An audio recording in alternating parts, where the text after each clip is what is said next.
Hey everyone, welcome back to the channel. In this video, we're going to be comparing MikroTik and pfSense to see if which one suits you best.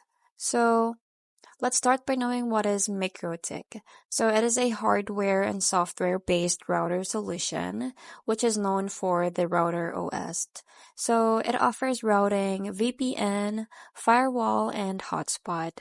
And also it is affordable and widely used in ISPs. So let's go ahead with the pfSense. So it is an open source firewall or router software. So it also runs on stranded hardware and it is strong in security, customizations, and plugins. So it is used in enterprises and advanced networks. So here is the key comparison of both. So on the side, it is the feature, and then so for the cost, the MikroTik is affordable, while the pfSense it is free, so it is open source.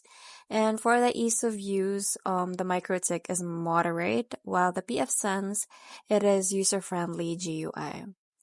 For the customization, the MikroTik only have limited, while the pfSense is highly flexible. For the hardware, the MikroTik is proprietary, and then the pfSense is in any hardware. And lastly is the performance. So the performance for MikroTik is excellent for routing, while the pfSense is excellent for firewalling. So best for, which is best for?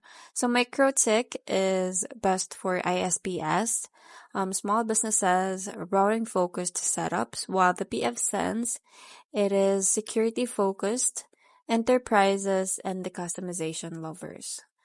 So my final verdict on this one is that both are powerful in 2025. You can choose MikroTik if you want to cost effective routing. You can also choose pfSense if you want advanced firewall and flexibility. So which one do you prefer? You can comment down below. So that's it. I hope you found this video helpful. Thanks for watching, and I'll see you in my next one. Bye.